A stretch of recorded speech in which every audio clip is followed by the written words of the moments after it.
The dust from the stagecoach settled around Sophia Turner's worn boots as she stepped down into Bannack, Montana in the spring of 1873, carrying nothing but a battered trunk and the weight of her mother's dying wish that she find her uncle in this God-forsaken corner of the American frontier.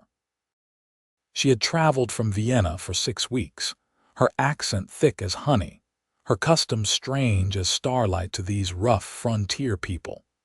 And within 3 days of her arrival, she understood that survival here would mean something entirely different than it had in the elegant parlors of Austria.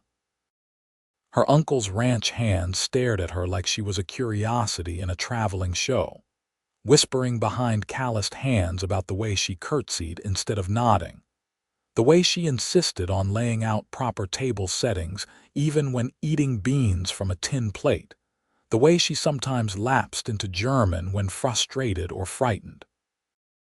The ranch itself sprawled across the valley like a sleeping giant, all rough timber and weathered fences, so different from the whitewashed elegance of her childhood home. Her uncle, Friedrich Hoffmann, had changed his name to Frederick Hoffmann when he came west 20 years prior, shedding his European identity like a snake sheds skin. He had written to her mother only twice in all those years, and when consumption finally took her mother last winter, Sophia had nowhere else to turn. The letter inviting her to Montana had arrived 3 weeks after her mother's burial, and Sophia had sold everything she owned to buy passage across the Atlantic, and then across this vast, unforgiving country. The ranch hands tolerated her presence because Frederick demanded it, but their eyes held mockery and their mouths curved into smirks when she passed.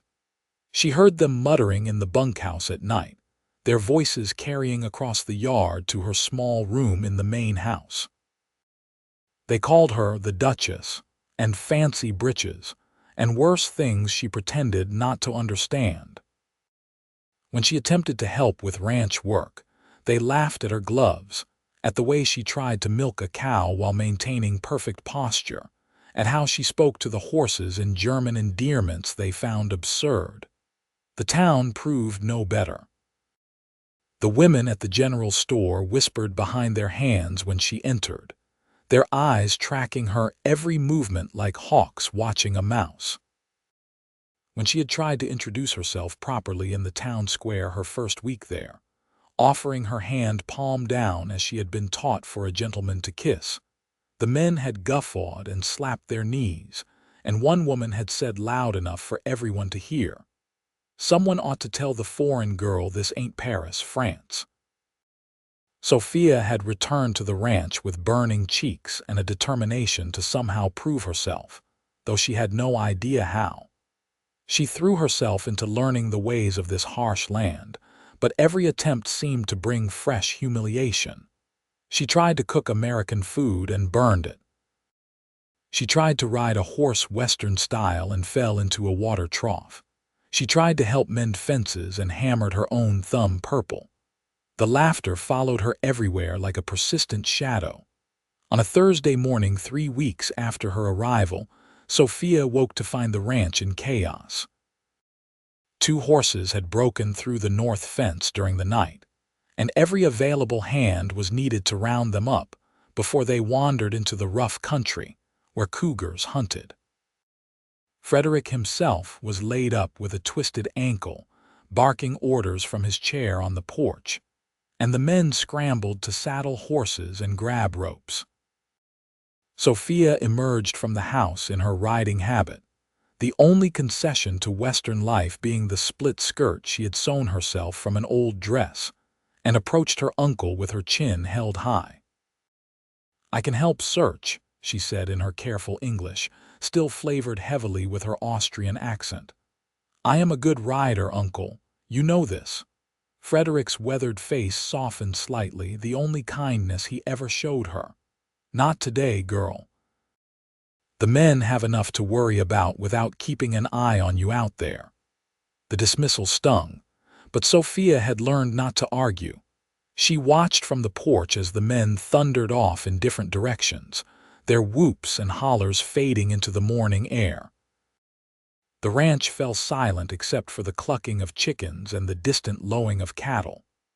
She stood there for a long moment, feeling useless and foreign and utterly alone, when she noticed one man still standing by the corral, checking his saddle with methodical precision. She had seen him before, of course. Zachary Weston was impossible not to notice. He stood well over 6 feet, with shoulders broad as a barn door and hands that looked like they could break a man in half, but handled his horse with surprising gentleness. His hair was dark as a moonless night, always a bit too long, curling at his collar beneath his worn hat. He had been working at the ranch for about a year, according to the cook, and kept mostly to himself, speaking only when necessary and never joining in the cruel jokes and mockery that seemed to be the other hand's favorite pastime. Sophia had never heard him laugh at her. In fact, she was not certain she had ever heard him laugh at all. He watched everything with eyes the color of a winter sky, pale blue-gray and sharp as broken glass, missing nothing. Once, when she had tripped over a bucket someone had deliberately placed in her path, sending her sprawling in the dirt while the other hands howled with laughter, she had looked up to find Zachary staring at the culprit with such cold fury that the laughter had died in the man's throat. But Zachary had not helped her up, had not said a word, had simply turned back to his work as though nothing had happened.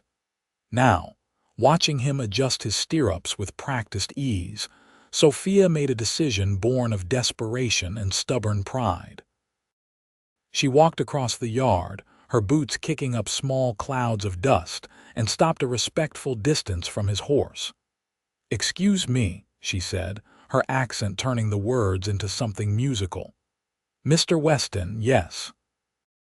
He turned slowly, those pale eyes fixing on her with an intensity that made her breath catch. Up close, she could see the fine lines around his eyes, the shadow of stubble along his strong jaw, the small scar cutting through his left eyebrow.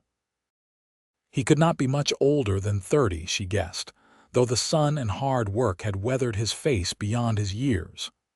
"Madam," he said, his voice low and rough as gravel, not quite a question.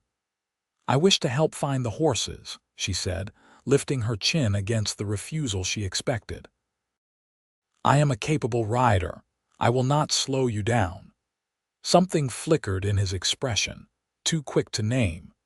He looked her over, not with the mocking assessment of the other men, but with the same careful attention he gave his equipment, as though weighing her capabilities honestly.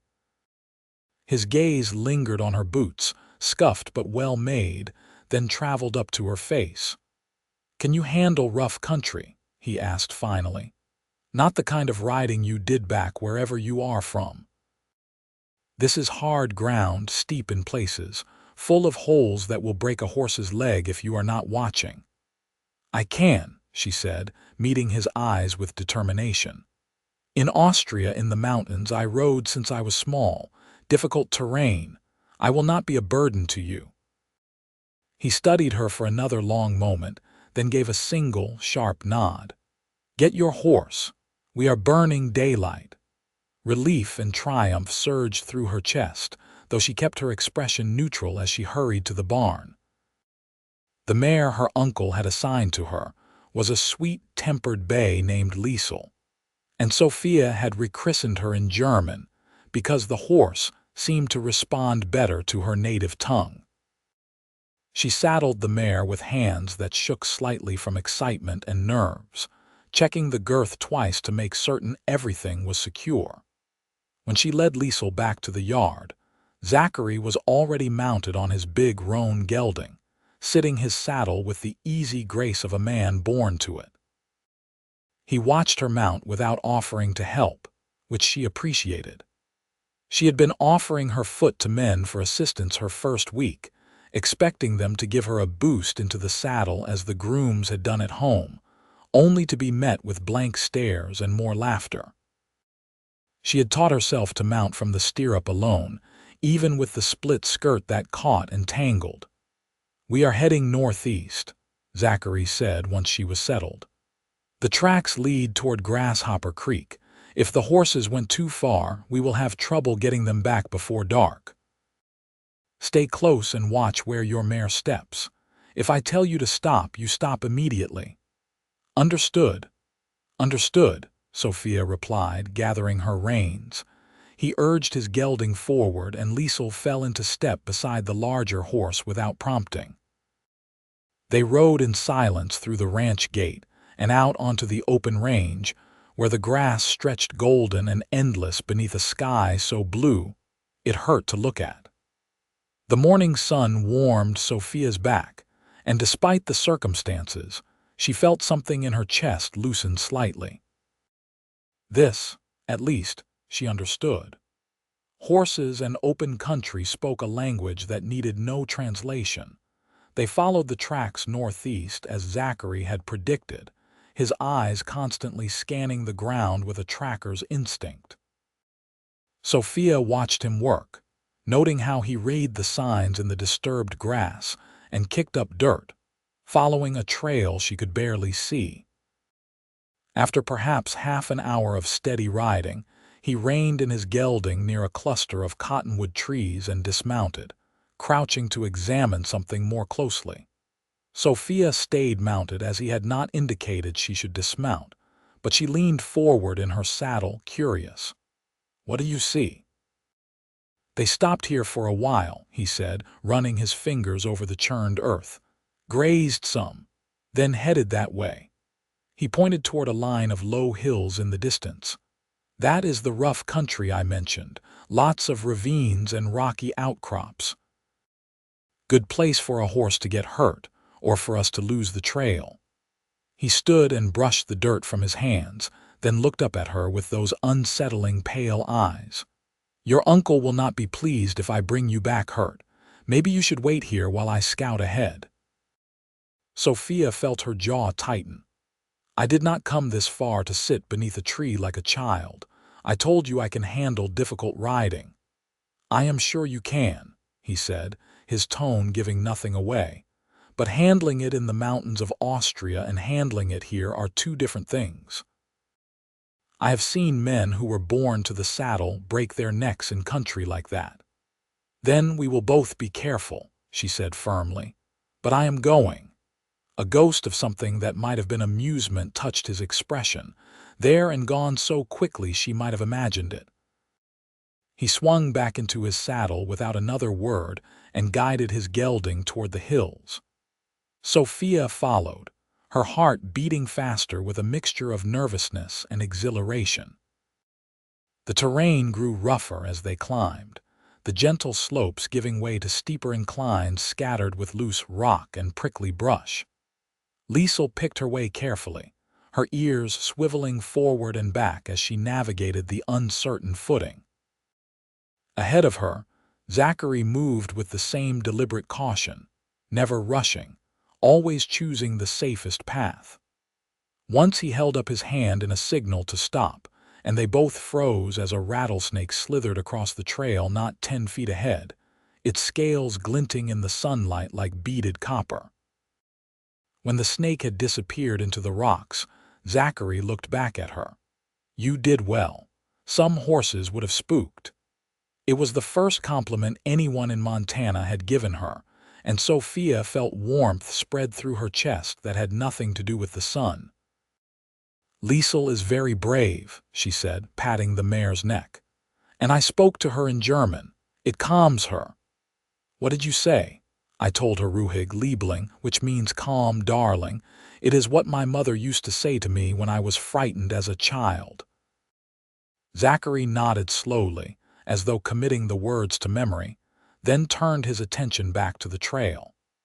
They continued climbing, and Sophia found herself watching the set of his shoulders, the easy way he moved with his horse as though they were a single being. There was something almost hypnotic about it, a kind of poetry in the practical competence he displayed. They found the horses in a small box canyon, grazing peacefully on the scrub grass that grew between the rocks. The animals looked up as Zachary and Sophia approached, their ears pricked with interest but not alarm. One was a sturdy buckskin gelding, the other a flashy paint mare with a white blaze down her face. Both wore the ranch brand on their left hip. "There you are," Zachary said softly, as though greeting old friends. He dismounted slowly, keeping his movements calm and unthreatening. "Sophia, I need you to stay mounted and move to block that opening to the left. If they bolt, they will head that direction. Just your presence there should be enough to keep them thinking twice about it." She did, as instructed, positioning Liesel to block the narrow gap between two large boulders. Her mare stood calmly, perhaps sensing the need for stillness. Zachary approached the loose horses on foot, a rope in his hands, murmuring in that low, gravelly voice. The buckskin allowed him to walk right up and slip the rope around his neck, but the paint mare was more skittish, dancing away each time he got close. "She is nervous," Sophia called softly. "May I try something?" Zachary paused, then nodded. "What do you have in mind?" In Vienna at the Spanish riding school, I watched the trainers work with difficult horses. They used voice and patience. "May I speak to her?" "Go ahead." Sophia began to sing, very softly, an old Austrian lullaby her mother had sung to her. The words floated across the canyon in her native German, gentle and melodic. The paint mare's ears swiveled toward her, and the nervous dancing slowed. Sophia kept singing, the same verse over and over, and slowly the mare relaxed, lowering her head. Zachary took advantage of the moment to slip the rope around her neck as well, his movements slow and sure. When both horses were secured, he led them back toward where Sophia waited, genuine surprise written across his weathered face. "That was the damnedest thing I ever saw. What were you singing?" "A lullaby," she said, feeling suddenly self-conscious. "About the moon and the stars watching over a child. Silly, perhaps, but horses seem to like the sound." "It was not silly," he said, his pale eyes holding hers. "It was smart. You have a gift with them." The warmth in her chest intensified, spreading to her cheeks. She looked away, focusing on gathering her reins. "We should head back before my uncle worries." The return journey took longer with the two loose horses in tow, but Sophia found herself wishing it could stretch even longer. Zachary rode beside her now, the captured horses between them, and the silence felt comfortable rather than awkward. She studied the landscape with new eyes, seeing not just the harsh emptiness, but the subtle beauty in the way the light struck the hills, the grace of an eagle soaring overhead, the delicate wildflowers pushing up through the rocky soil. "How long have you been in Montana?" Zachary asked suddenly, breaking the companionable quiet. 3 weeks and 4 days, she said. "It feels both like forever and like no time at all." "It is a hard place to be alone," he said, and something in his tone made her think he spoke from experience. "You are alone also?" She asked, then immediately worried she had been too forward. "Forgive me, I do not mean to pry." "No family to speak of," he said with a shrug that tried to be casual but was not quite. "My mother died when I was young. My father drank himself into an early grave a few years back. No siblings, no wife, no children, just me and whatever ranch will have me for a season." "I am sorry," Sophia said softly. "That must be very lonely." He looked at her then, really looked at her, and she saw something raw and unguarded in his expression before he shuttered it away. "Sometimes. But it is simpler this way. No one to disappoint, no one to lose." "That is a sad way to live," she said before she could stop herself. "Maybe," he acknowledged, "but it is living." They rode in silence for a while longer, and Sophia found herself wanting to say something, anything, to push back against the resignation in his voice. But she did not know him well enough, did not have the words in English to express what she felt in her heart. So instead, she simply rode beside him, hoping that her presence might offer some small comfort, the way his had offered comfort to her. When they reached the ranch, Frederick was still on the porch and his face showed relief when he saw the horses. "Good work, Weston. I knew you would find them." "It was not just me," Zachary said, dismounting and handing the lead ropes to one of the other hands who had returned empty-handed. "Miss Turner spotted them first and helped keep them calm while I got ropes on them. She has a way with horses." Frederick's eyebrows rose in surprise, and he looked at his niece with something that might have been a hint of respect. "That's so. Well, I suppose breeding tells, even across an ocean. Your mother was always good with animals." It was the first time he had mentioned her mother without grimacing, and Sophia felt a lump form in her throat. "Thank you, Uncle." The other ranch hands had gathered in the yard, watching this exchange with varying degrees of surprise and skepticism. One of them, a thick-necked man named Pete who had been particularly cruel in his mockery, spat tobacco juice into the dirt and said, "Lucky is all. Even a broken clock is right twice a day." Zachary's head turned slowly toward Pete, and the temperature in the yard seemed to drop 10 degrees. "You got something to say it clear." Pete shifted his weight, suddenly uncertain. "Nothing, just making conversation." "Then make it somewhere else," Zachary said, his voice flat and cold. "The horses are back, no harm done, that is all that matters." He walked away without waiting for a response, leading his gelding toward the barn. Sophia dismounted and did the same with Liesel, her hands trembling slightly with reaction. She had just reached the barn entrance when she heard footsteps behind her and turned to find Pete blocking her path, his face twisted with anger. "Think you are something special now," he hissed, keeping his voice low enough that the others would not hear. "Prancing around in your fancy clothes, batting your eyes at Weston. You are nothing but a foreign girl playing at being a ranch hand." Sophia lifted her chin, refusing to show the fear that curled in her stomach. "I am not playing at anything. I am trying to be useful." "Useful," he sneered. "The only thing you are useful for is entertainment, with all your curtsying and your funny talk. Why do you not go back where you came from and save us all the trouble? That is enough." Zachary's voice cut through the barn like a knife, and both Sophia and Pete jumped. He had appeared from one of the stalls, still holding a brush in one hand, and the look on his face made Pete take an involuntary step backward. "I was just," Pete started. "Leaving," Zachary finished for him. "You were just leaving, and Pete, if I hear you talking to Miss Turner like that again, you and I are going to have a serious problem. You understand me?" Pete's face flushed an ugly red, but he nodded and slunk away, casting one poisonous look back before disappearing into the sunlight. Sophia let out a breath she had not realized she was holding and turned to Zachary with genuine gratitude. "Thank you," she said. "You did not have to do that." "Yes, I did," he said simply. He returned to brushing his horse, the rhythmic strokes loud in the quiet barn. "Pete is a bully. Bullies need to be stood up to, or they just get worse." Sophia led Liesel into the stall next to his gelding and began unsaddling her, working through the buckles with fingers that had finally stopped shaking. "Why do you defend me?" she asked after a moment.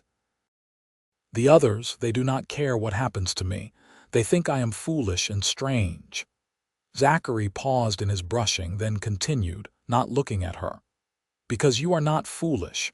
Strange, maybe, but that is not a bad thing.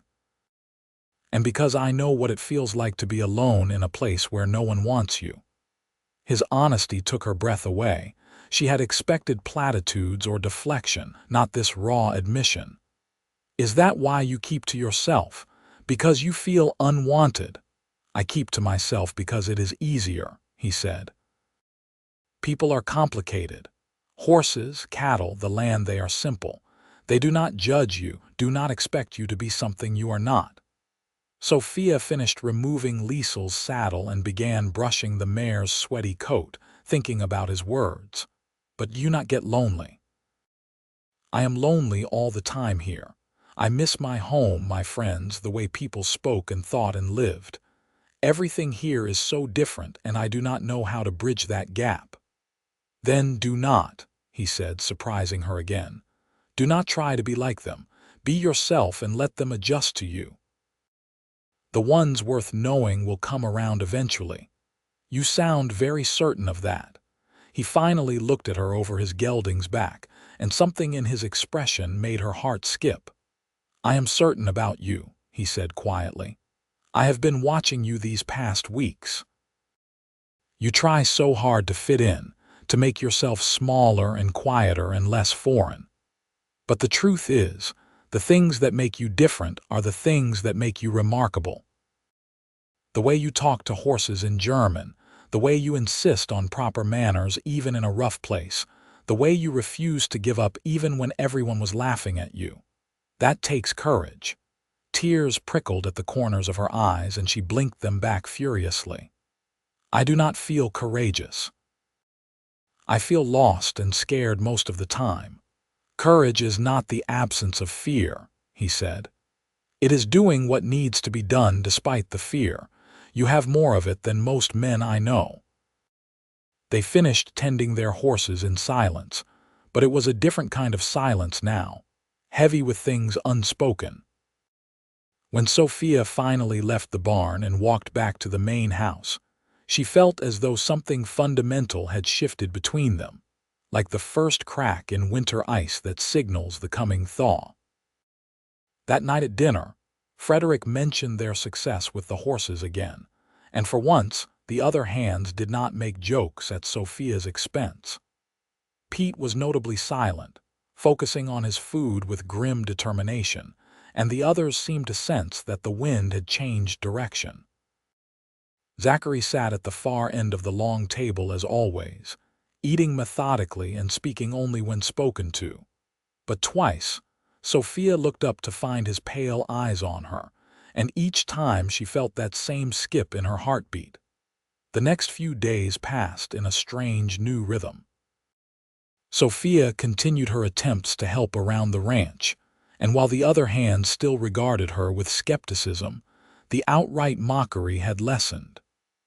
Zachary did not seek her out, but whenever their paths crossed, he treated her with a quiet respect that felt like water in the desert. Once, when she was struggling to lift a heavy bucket of water, he simply took it from her hands without a word and carried it where she needed it, then walked away before she could thank him. Another time, when she was trying to figure out how to mend a torn skirt without proper sewing supplies, she found a sewing kit left on her doorstep, and though there was no note, she knew who had put it there. On a Sunday afternoon, when most of the hands had ridden into Bannack for drinking and whatever entertainment the rough town offered, Sophia found herself alone in the yard with Zachary, who was repairing a section of the corral fence. She had been reading on the porch, but the book could not hold her attention, and finally she set it aside and walked over to where he worked. "May I help?" she asked. He looked up from hammering a nail, squinting against the sun. "Do you know how to swing a hammer without hitting your thumb?" She held up her still purple thumb from her previous attempt, and to her amazement he smiled.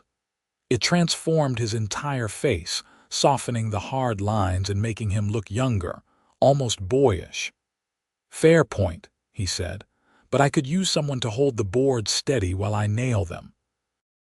"Think you can manage that?" "I can try." They worked together in the afternoon heat, and Sophia found a peaceful satisfaction in the simple, physical labor.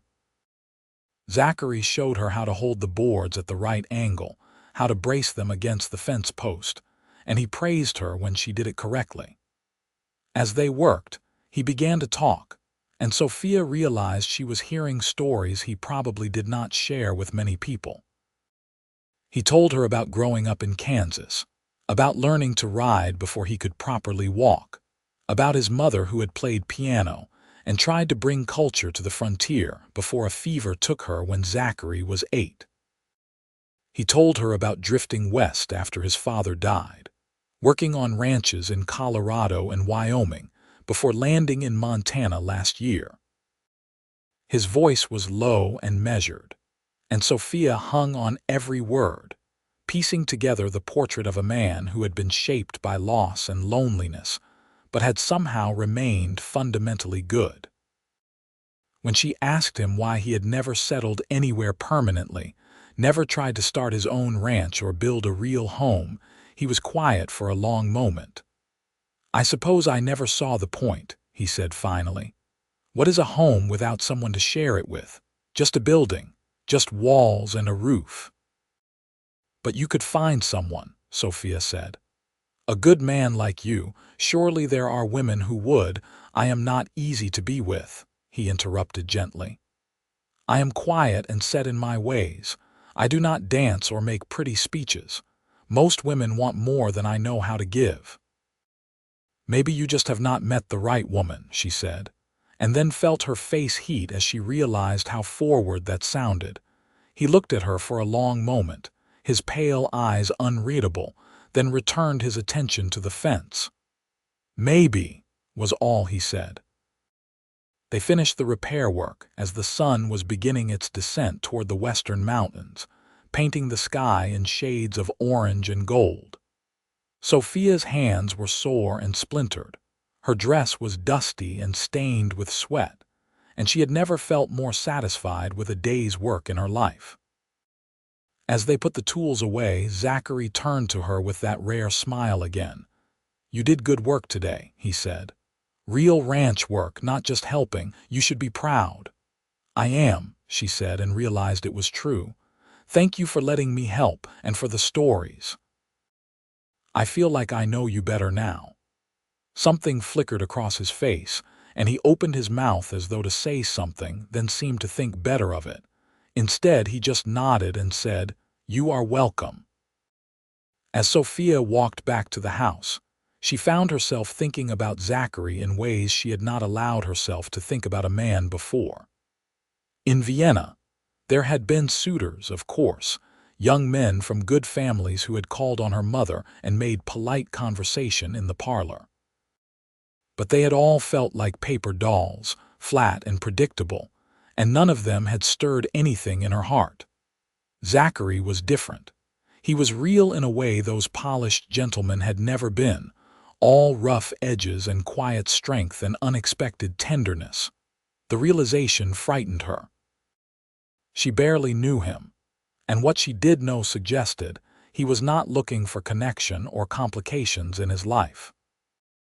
Yet she could not deny the way her pulse quickened when she saw him, the way she found herself listening for his voice among the others, the way she went to sleep thinking about the things he had said and woke up hoping she might see him again. The following week brought new challenges. One of the ranch's best horses, a valuable stallion named Thunder, fell ill with colic, and Frederick paced the barn floor with worry etched deep in his face.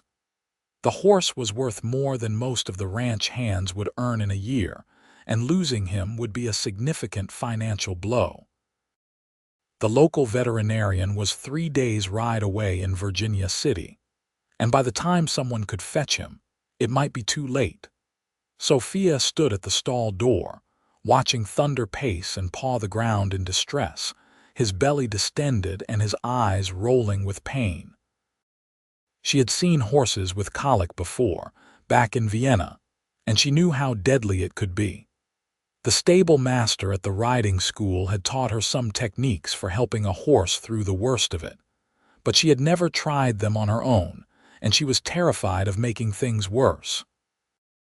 "We should walk him," she said to her uncle. "Keep him moving so the blockage might pass, and we should not let him roll. If his intestines twist, he will die." Frederick looked at her with surprise.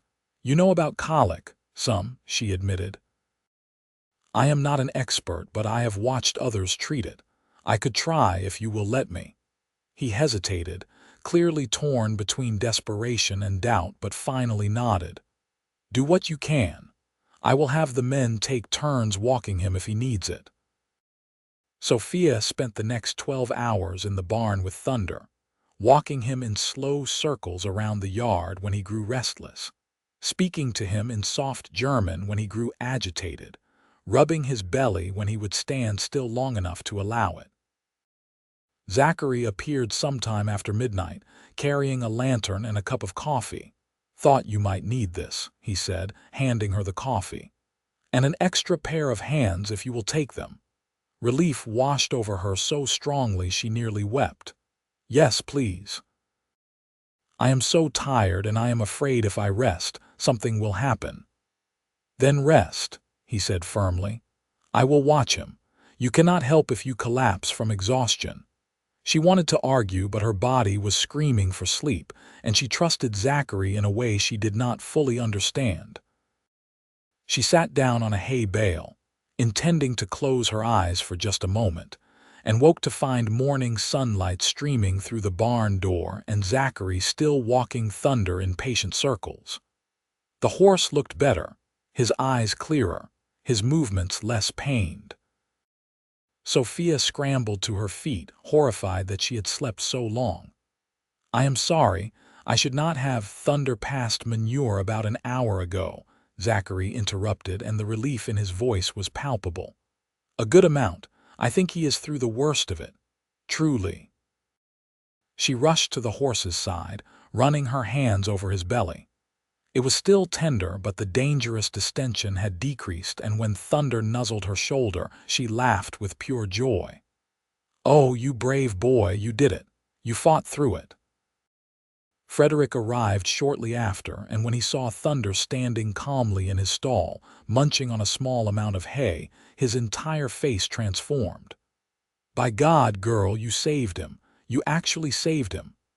"Zachary helped," Sophia said quickly. "I could not have done it without him." "Weston, you have earned a bonus for this," Frederick said, clapping Zachary on the shoulder. "Both of you have. This horse represents a significant investment, and I will not forget what you did." The other hands heard about Thunder's recovery, and for the first time, Sophia saw something other than mockery or skepticism in their eyes. There was a grudging respect now, a recognition that she had proven herself in a way that mattered. Even Pete, though he still avoided her, no longer made snide comments when she passed. But the person whose opinion mattered most to Sophia was Zachary, and in the days following Thunder's recovery, she noticed a change in how he treated her. He still did not seek her out unnecessarily, but when they were together, he talked more freely, shared more of himself. He told her about his dreams of someday owning a small piece of land, just enough for a few horses and a cabin, somewhere he could wake up and know it was his. He told her about the loneliness of the cowboy life, always drifting, never putting down roots, and she heard the yearning beneath his words for something more permanent, even though he seemed convinced it was not meant for him. One evening, as they sat on the porch watching the sun set over the mountains, Sophia gathered her courage and said, "Zachary, may I ask you something personal?" He looked at her warily but nodded. "You can ask. Cannot promise I will answer." "Why do you think you are not worthy of a home? Of someone to share your life with? Because that is what I hear when you talk about the future, this belief that you do not deserve those things. But I do not understand why." He was silent for so long she thought he would not answer. When he finally spoke, his voice was rough with emotion. "My father told me once that I was the reason my mother died. That if she had not been pregnant with me, traveling across the frontier in a wagon, she would have stayed back east where there were proper doctors and she might have survived the fever." He was drunk when he said it, but drunk words are sober thoughts. I have always believed there was truth in it. Sophia's heart broke for the child he had been, carrying that terrible burden. That is a cruel and untrue thing to say to a child. Your mother's death was not your fault. Fevers take people everywhere, in cities and on frontiers alike. Your father was wrong to blame you, and you are wrong to believe him." "Maybe," Zachary said, but she could hear the doubt in his voice. "But it does not change the fact that people I care about tend to get hurt. My father drank himself to death. I have watched friends die in stupid accidents, in gunfights, from illness. It feels like I am cursed sometimes, like I should just stay alone to protect others from whatever darkness follows me." "That is not darkness," Sophia said fiercely. "That is life. People die, Zachary. It is terrible and unfair, but it is not your fault, and isolating yourself does not honor their memory. It just means you are living half a life, afraid to care about anyone or anything." He looked at her then, and in the fading light his eyes were storms of emotion.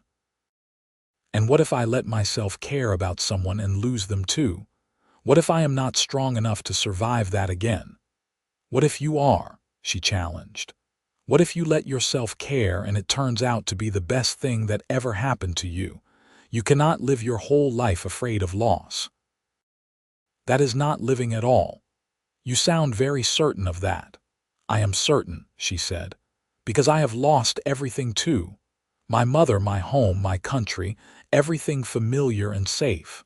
I came to Montana with nothing but grief and fear, and I could have let that destroy me. Some days I wanted to. But instead, I chose to try to keep going, to look for the good even when it seemed impossible to find. And you know what? I found it. In the horses, in the land, in the few people who chose to be kind when they could have been cruel."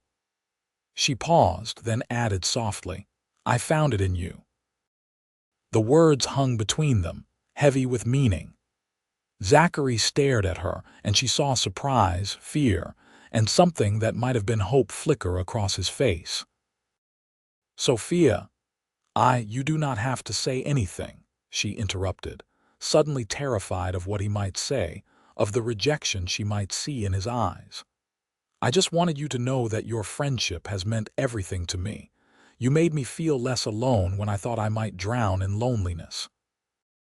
You defended me when no one else would. You have been kind and patient and good, and you deserve every happiness in the world. I believe that, even if you do not." She stood up quickly, needing to escape before she said too much or started crying, but Zachary caught her hand. His grip was gentle but firm, his calloused palm warm against hers. "Wait," he said. "Please." She froze, barely breathing, acutely aware of every point where his skin touched hers. He stood up slowly, still holding her hand, and she had to tilt her head back to look at him. In the twilight, he looked almost otherworldly, all sharp angles and shadows. "I need to tell you something," he said, and his voice was shaking slightly. "I have been trying not to feel this way, trying to keep my distance, because I know I am not good enough for someone like you. You are educated and cultured and kind, and I am just a ranch hand with nothing to offer. But the truth is, I care about you, Sophia. More than I should, more than is smart. When I am with you, I feel like maybe I could be the man you seem to think I am. Like maybe I deserve good things after all. And that terrifies me more than anything I have ever felt." Sophia's breath caught in her throat. "You think you are not good enough for me? Zachary, you are the best man I have ever known. You are honest and hardworking and brave. You see people for who they really are, not who they pretend to be.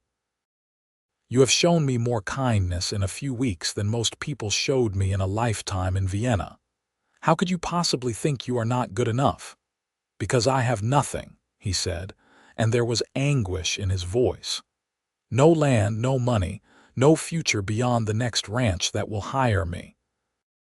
What kind of life could I give you?"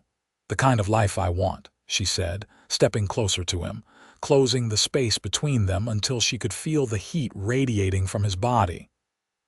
"I do not care about money or land. Those things can be built, earned, created. What matters is who you build them with. And I would rather build a life with you in a one-room cabin than live in a palace with anyone else." He raised his free hand slowly, as though giving her time to pull away, and cupped her cheek with a gentleness that made her eyes sting with tears. "You mean that?" It was not a question, but she answered anyway, "With all my heart." "Then God help me," he whispered and bent his head to kiss her.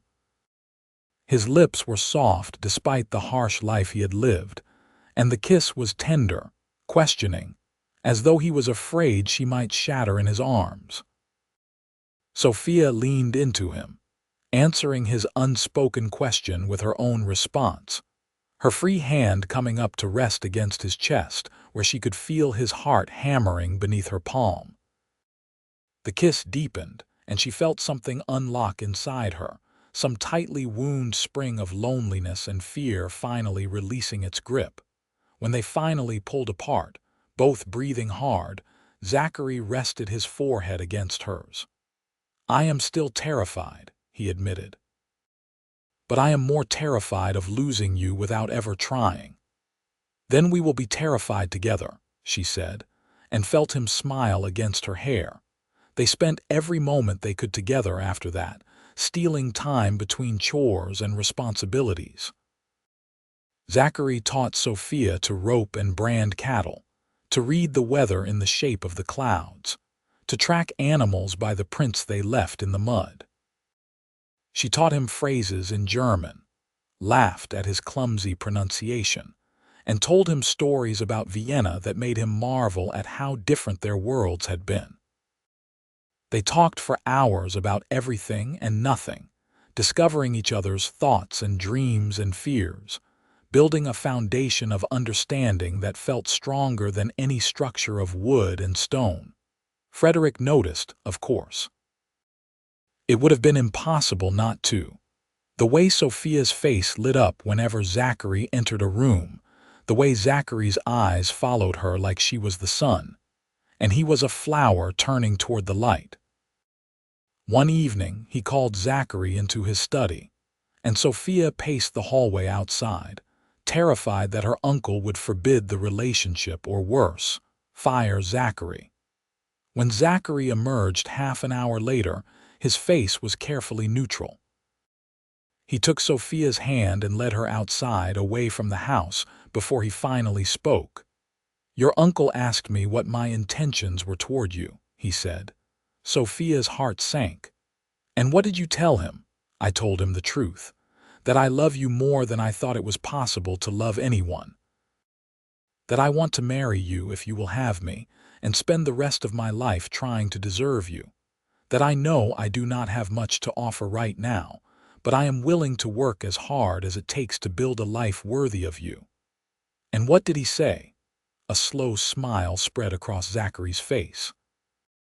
"He said he already knew all that just from watching us, and then he offered me a partnership in the ranch." Sophia gasped. "What?" "He said he is getting older and his ankle has been bothering him more. He needs someone he can trust to help run things, someone who knows the land and the work and will not cheat him. He said he has been watching me for months, even before you arrived, and he believes I am that man.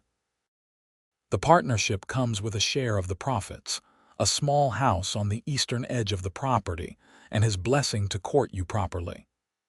Tears were streaming down Sophia's face now, tears of joy and relief and overwhelming gratitude. "He truly said all that," he did.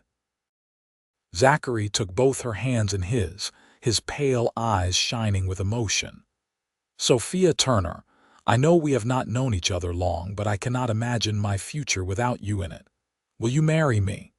Will you take a chance on a reformed drifter and help me build a home?" "Yes," she said, laughing through her tears. "Yes, 1,000 times yes." He kissed her then, deep and passionate, and when they finally broke apart, both grinning like fools, the future stretched before them bright and full of promise. They were married 6 weeks later in a small ceremony at the church in Bannack. Sophia wore her mother's wedding dress, carefully preserved in the bottom of her trunk, and Zachary wore a new suit that Frederick had insisted on buying him. The entire ranch attended, even Pete, who had finally grudgingly admitted that maybe the foreign girl was not so bad after all. The townspeople who had once mocked Sophia now congratulated her, and she accepted their well wishes with grace, knowing that she had earned their respect through actions rather than words. The small house Frederick had promised them was perfect, just 2 rooms and a loft, but it had windows that let in the morning sun and a porch where they could sit in the evenings. Sophia threw herself into making it a home, sewing curtains and braiding rugs, while Zachary built furniture with his own hands, each piece crafted with meticulous care. They worked side by side, learning each other's rhythms, navigating the small disagreements and adjustments that all new marriages face. The partnership transformed Zachary in ways Sophia had not expected. Having a stake in the ranch's success gave him a purpose and pride she had not seen before. He threw himself into the work with renewed energy, suggesting improvements and innovations that increased the ranch's productivity. Frederick treated him like a son, and Sophia watched with joy as Zachary slowly shed the mantle of lonely drifter and became something new, a man with roots and responsibilities, and a future he was actively building. Their first winter together was harsh, with snows that piled higher than the windowsills and temperatures that made stepping outside feel like walking into a knife. But inside their little house, with a fire crackling in the hearth and Sophia curled against Zachary's side, life felt perfect in a way she had never imagined possible. They talked about their plans for the spring, about expanding their small herd, about maybe adding a room to the house if things went well. One particularly cold evening in January of 1874, as they lay in bed with quilts piled high, Zachary turned to her with sudden seriousness. "Tell me about your customs," he said. "The ones from Vienna, the ones you had to give up when you came here. I want to understand them, to know that part of you." Sophia felt tears prick her eyes at his thoughtfulness. "Why do you want to know?" "Because they are part of who you are," he said simply. "And I love every part of you, even the parts I do not yet understand. You have adapted so much to fit into my world, learned all these new ways of living. I want to learn your ways too. I want to understand what you gave up to be here." So she told him. She told him about the formal dinners with multiple courses, each with their own specific silverware and etiquette. She told him about the opera and the theater, about the music that filled the concert halls. She told him about Christmas markets and Easter traditions, about the way her mother would read to her in German before bed, about the friends she had left behind and would likely never see again. Zachary listened to it all with rapt attention, asking questions, making her clarify things he did not understand. And then, in the weeks that followed, he began to incorporate elements of her customs into their daily life. He carved wooden nutcrackers because she had mentioned missing them during the holidays. He asked her to teach him German properly, not just random phrases but the actual language, and he practiced diligently every evening. He even surprised her one Sunday by setting the table with multiple courses, the food simple but the presentation as formal as he could manage, complete with different forks for each course. "I know it is not as fancy as what you had in Vienna," he said, looking almost shy. "But I wanted you to know that your customs matter to me, that you do not have to give up who you were to be who you are now." Sophia could not speak through her tears, could only throw her arms around him and hold him tight, overwhelmed by the depth of his love and understanding. This man, who had been taught to believe he did not deserve good things, was giving her the greatest gift she could imagine: acceptance of all she was, all she had been, all she would become. Spring came with an explosion of wildflowers and new calves, and the ranch thrived under Zachary's careful management. Sophia discovered she had a talent for the business side of ranching, keeping meticulous records of expenses and sales, finding ways to stretch their resources further. Frederick began consulting her on decisions, valuing her perspective in ways her own father never had. The ranch hands who had once mocked her now tipped their hats respectfully when she passed, and several of them had even asked her to teach them German phrases, fascinated by the musical sound of the language. In June, Sophia realized her monthly courses had not come, and a visit to the doctor in Bannack confirmed what she had suspected. She was pregnant. Zachary's reaction when she told him was everything she could have hoped for. His eyes filled with tears, and he picked her up and spun her around despite her laughing protests, then set her down gently as though she had suddenly become made of glass. "We are going to have a baby," he kept saying, wonder and awe in his voice. "An actual baby, our baby. Are you happy?" She asked, needing to hear him say it. "Happy?" He cupped her face in his hands, his pale eyes blazing with emotion. "Sophia, I am terrified and thrilled and more grateful than I have words to express. You have given me everything I never knew I wanted: a home, a purpose, love, and now a family. How could I be anything but happy?" The pregnancy was not easy.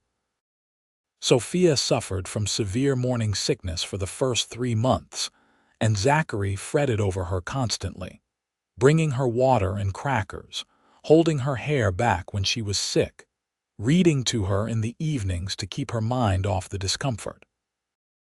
As her belly grew, he became even more protective, insisting she rest more, forbidding her from lifting anything heavy, accompanying her everywhere as though afraid she might vanish if he let her out of his sight.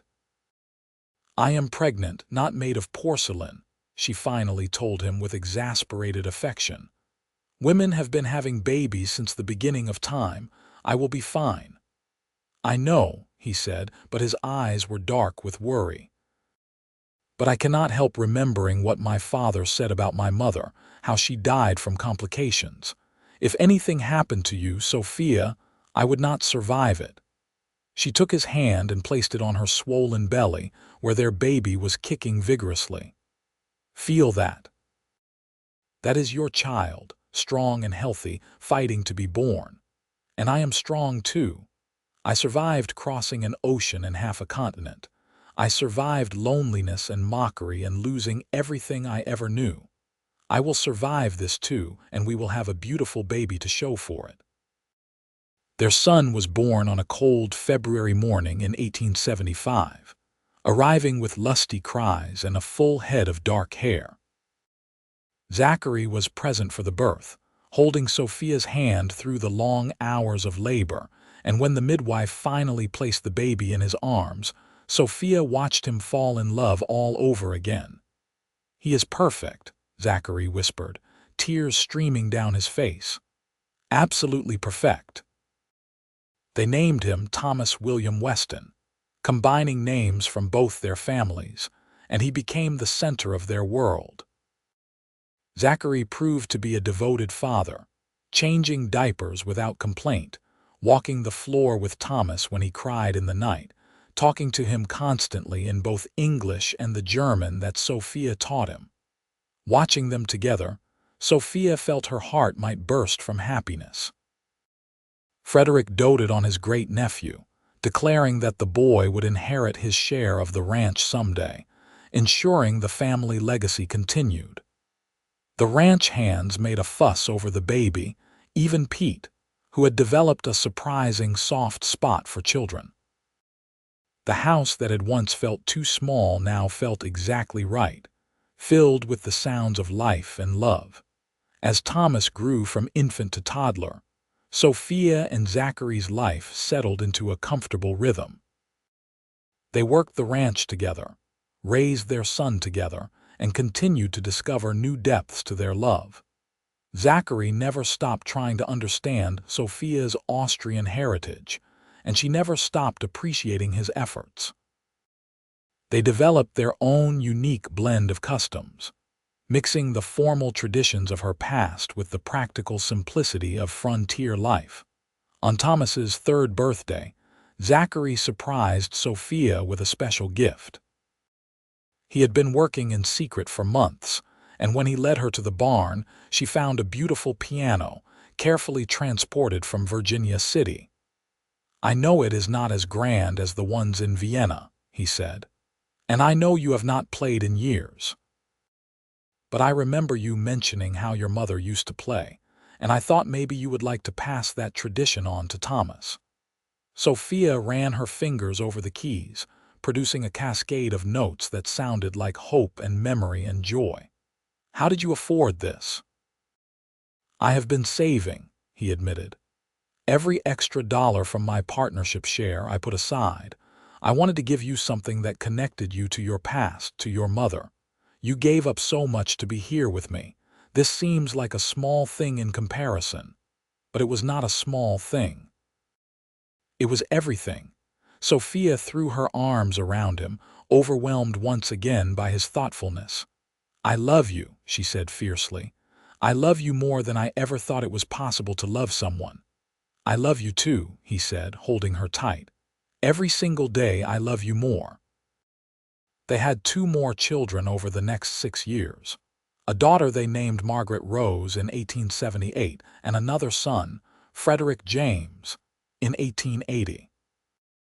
Their little house on the eastern edge of the ranch had to be expanded twice to accommodate the growing family, and each expansion was a labor of love, with Zachary building every addition with his own hands. The ranch continued to prosper under their management, and when Frederick passed away peacefully in his sleep in 1882, he left his entire share to Sophia and Zachary, making them full owners of the property. It was a bittersweet moment, grieving for the gruff but kind man who had given Sophia refuge and Zachary opportunity, but also recognizing the incredible gift he had left them. By 1885, the ranch had become one of the most successful operations in the territory, known for quality horses and cattle, but more importantly, for the fairness with which it was run. Zachary had a reputation for being tough, but just never asking his hands to do anything he would not do himself. Sophia had become a respected figure in Bannack, her foreign ways no longer a source of mockery, but of fascination and respect. She had never lost her accent, never stopped incorporating elements of her Austrian heritage into daily life. But she had also become fully a woman of Montana, tough and capable and deeply rooted in the land. Their children grew up speaking both English and German, learning both Austrian customs and frontier skills. Thomas became a fine horseman, with his father's quiet competence and his mother's gift for understanding animals. Margaret had inherited her mother's musical talent and her father's steady determination. And Frederick was curious about everything, constantly asking questions and demanding explanations. One evening in late summer, as Sophia and Zachary sat on their porch watching their children play in the yard, he took her hand and brought it to his lips. "Do you ever regret it?" he asked. "Leaving Vienna, coming here, marrying a poor ranch hand?" Sophia looked at him in genuine surprise. "How could you even ask that? You and our children are the best things that ever happened to me." "I know," he said. "But sometimes I think about everything you gave up, the culture, the elegance, the ease of city life. You could have married someone wealthy back in Austria, lived in comfort." "And been miserable," she said firmly. "I was suffocating there, Zachary, playing a role, following rules that made no sense, living a life that felt like it belonged to someone else. Here I can be myself. Here I am valued for what I can do, not just for how well I curtsy or which family I came from. And here I found you. I found love and purpose and a home that is truly mine. How could I possibly regret any of that?" He smiled, that slow, transformative smile that still made her heart skip after all these years. "I just wanted to make sure, because I wake up some mornings and cannot believe this is my life. that I get to live here with you, raise our children, build something lasting. It feels too good to be true sometimes. It is true, she said, squeezing his hand. It is real, and it is ours. As the years passed, their love only deepened.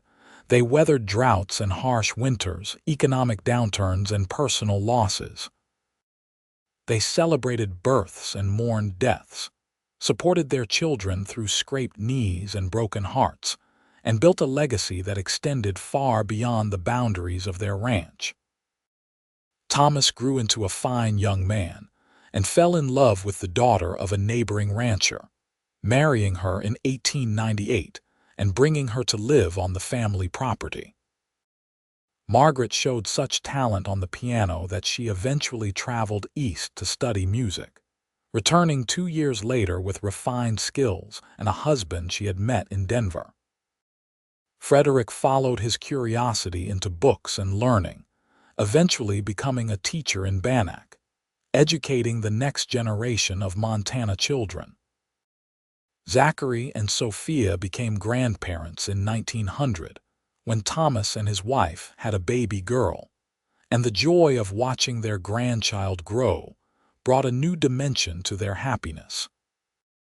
They were in their 50s now, their faces lined with age and weather, their bodies not quite as strong as they once were, but their love remained as vital and passionate as it had been that evening on the porch when they first confessed their feelings. On their 30th wedding anniversary in 1904, Zachary took Sophia back to the spot where he had proposed, a small hill overlooking the ranch where wildflowers grew in profusion. They stood together, his arm around her waist, her head resting on his shoulder, surveying all they had built together. "I never thanked you properly," he said quietly. "For what? For saving me. For seeing something worth loving when I thought there was nothing there. For teaching me that I deserved happiness and then giving it to me every single day. You changed my entire life, Sophia. You made me believe in good things again. You saved me too," she said, turning to face him. "When I arrived in Montana, I was lost and alone and so afraid. You made me feel seen and valued. You defended me when no one else would. You asked me to teach you my customs because you wanted to understand me, not change me. You gave me a home and a family and a love I never imagined possible. We saved each other." He kissed her then, slow and sweet, and when they finally pulled apart, both of them were crying. 30 years, he marveled, and I still fall in love with you all over again every single day. Only 30, she teased gently. We have at least 30 more ahead of us. I will hold you to that, he said, and pulled her close again. They did not get another 30 years, but they got close. Zachary passed away in his sleep in 1932 at the age of 87, surrounded by his children, grandchildren, and great-grandchildren, with Sophia holding his hand. He went peacefully, a slight smile on his weathered face, and Sophia took comfort in knowing that he had died happy, fulfilled, and deeply loved. She followed him 2 years later in 1934 at the age of 83. In her final days, as she lay in the bed they had shared for nearly 60 years, she was surrounded by the family they had built together. Thomas sat at her right side, Margaret at her left, while Frederick stood at the foot of the bed with his own children clustered around him. The house was full of grandchildren and great-grandchildren, all of them carrying forward the legacy of love and acceptance that Sophia and Zachary had created. "Tell us again," her youngest granddaughter asked, "about how grandfather said he wanted to understand your customs." Sophia smiled, her mind traveling back across the decades to a different time, a younger version of herself standing in a dusty Montana ranch yard feeling alone and mocked. "He saw me for who I really was," she said, her voice thin but clear. "Not the foreign girl everyone laughed at, but someone worth knowing, someone worth understanding. He asked me to teach him my customs because he wanted to understand all of me, not just the parts that fit into his world. And in doing so, he taught me that love is not about changing yourself to fit someone else's expectations. It is about finding someone who loves you for exactly who you are and chooses to build a life that honors both of you. "That is beautiful, grandmother," Margaret said, tears streaming down her face. "It was beautiful," Sophia agreed. "Every moment of it, even the hard parts, especially the hard parts because they taught us that we could weather any storm as long as we faced it together." She closed her eyes, suddenly very tired, and felt herself drifting. In her mind, she was young again, standing in a barn in 1873, listening to a tall cowboy with pale eyes tell her that the things that made her different were the things that made her remarkable. She felt his hand in hers, steady and sure, leading her forward into a future neither of them could have imagined but both of them had built together. One day at a time, one choice at a time, one act of love at a time. When Sophia Turner Weston passed away on a warm spring afternoon, the sun streaming through her window, her family said she went with a smile on her face, as though she could see something beautiful waiting for her. They buried her next to Zachary on that hill overlooking the ranch, where wildflowers grew and the Montana sky stretched endless and blue overhead. The ranch continued to thrive under Thomas's management, and then under his children's, and then under their children's. But more than the land or the buildings or the cattle, what endured was the lesson Sophia and Zachary had taught through their lives. That love requires courage, that understanding requires effort, that building a life together means honoring both who you were and who you are becoming, and that the greatest gift you can give someone is to truly see them, in all their strangeness and foreignness and beautiful uniqueness, and choose to say, "Teach me. I want to understand."